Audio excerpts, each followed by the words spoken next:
Bowl predictions? Yes, that's what we're really here for. Well, Bo Nix is hurt, so Patriots, although they're playing in Denver. Yeah. We have head coach John Rittman available for questions for the media. We'll just start it off. Give your thoughts so far and get ready for the season. Yeah, the team's been working extremely hard, and we've had 3 inter-squad scrimmages in January so far. Weather's played with us a little bit, but not too bad.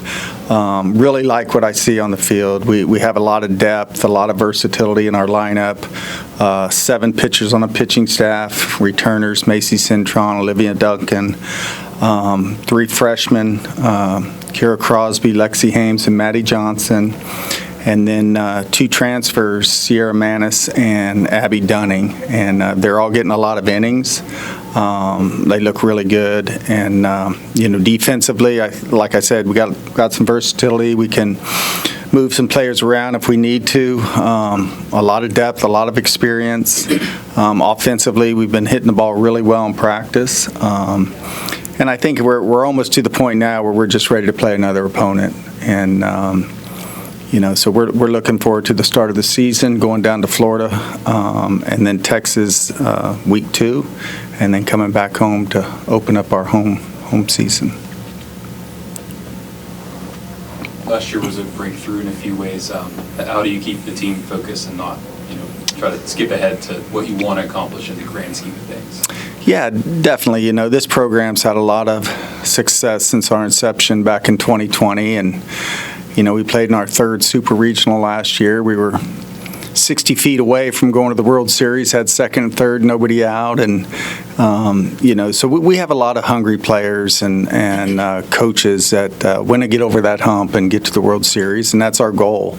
But we understand last year is over. It's a whole new year. It's a whole new team. And, we've got some pretty lofty goals. We've been working extremely hard. And, I think we have the talent. We've got great chemistry, great camaraderie on our team. And, as a coach, this time of year, you're just looking for growth and the right mindset. And I think we have the leadership and the type of players that want to do better than we did last year and go farther. I know down the stretch you guys kind of relied on Reese and Brooke as you guys' pitchers. You mentioned the depth earlier for your pitching staff. Is that kind of, I guess, the theme for the staff would be is more depth, or would it kind of be a 1-2 combo similar to last season? No, we're looking to utilize all of our pitchers. Obviously, last year Reese and Brooke McCubbin stepped up and really did well for us. Macy Cintron was somebody that we used throughout the year. We kind of protected her innings a little bit, but whenever we called on her, she was ready and did a great job. This year's a little different. We have 3 freshmen, all very talented. Like I said, we have 7 pitchers, so we can throw a lot of different looks at people.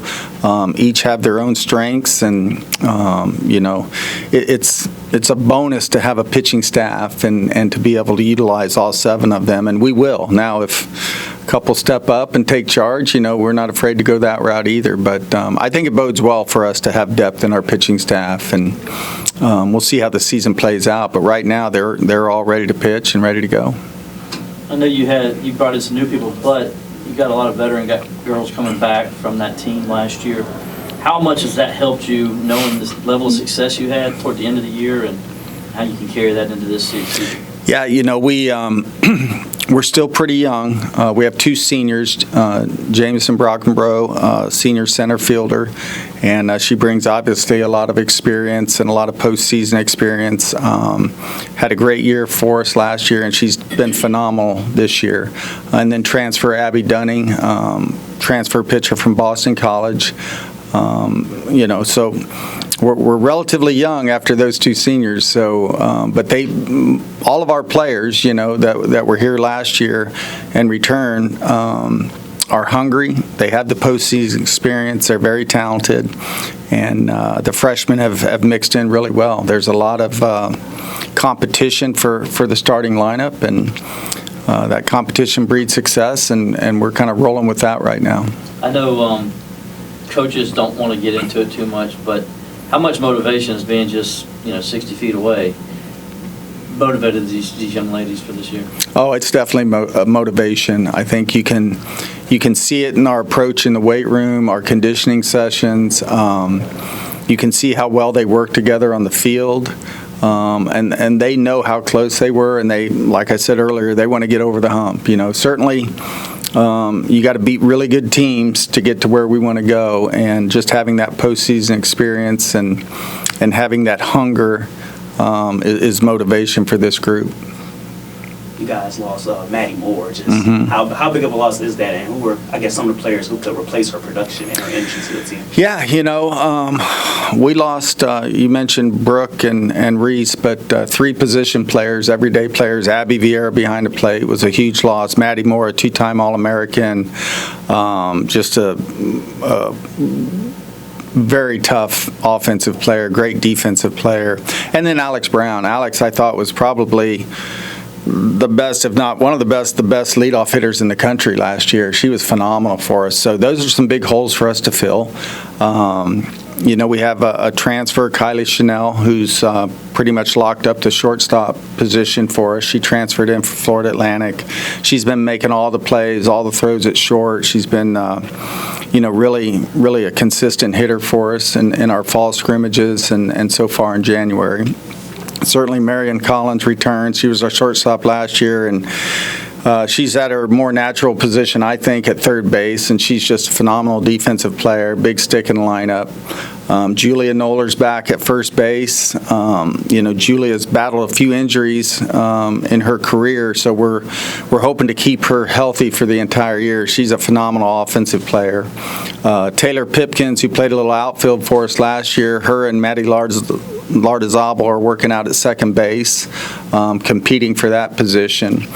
Jam, of course, in center field, Kylie Johnson in left, and then we've been working a few outfielders in right field. Macy Cintron, we moved to the outfield a little bit this year, so she'll play possibly out there as well as pitching. And then Mac Pavisi, a freshman, has shown well at both first base and the outfield. So Sarah Bro's another freshman that's pushing to get in the lineup, big hitter for us. So we have a lot of depth, a lot of versatility, a lot of good young players. I think in the first couple of weeks we'll be trying to figure out the lineup and go with who's hot at the time.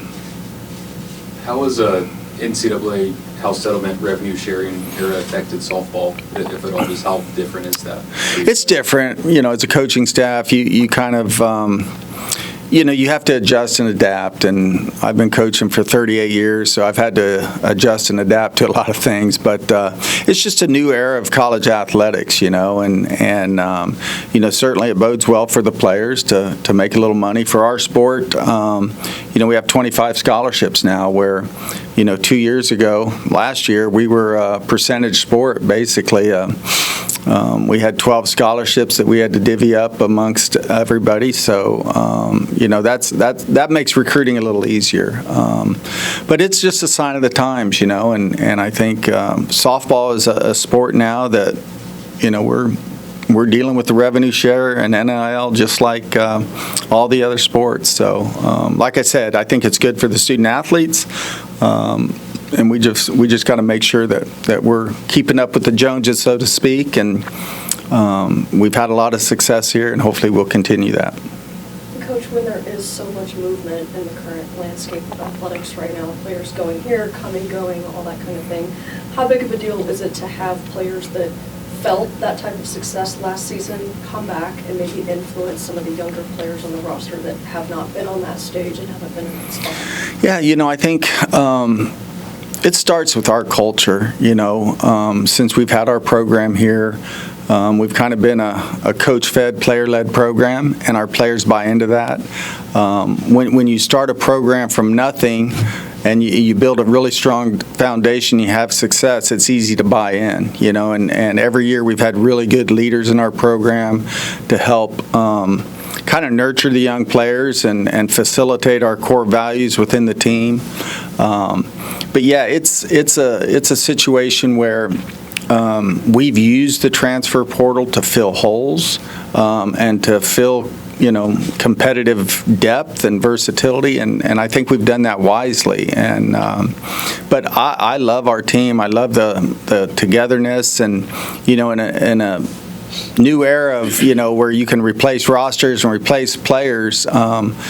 We really try to keep our players happy, and like I said, through hard work and culture and winning, and let that other stuff take care of itself.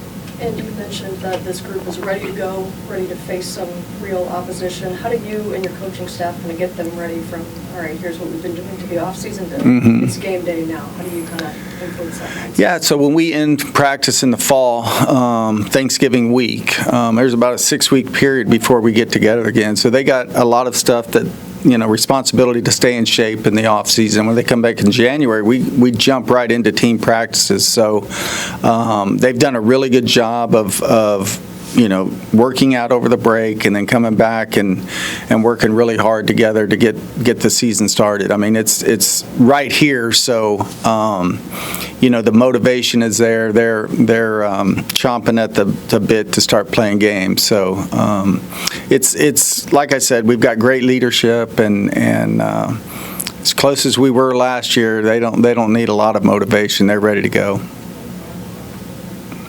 Anything else for Coach Rittman? Hey, thank you guys. Appreciate it. Thank you. Thanks, Coach.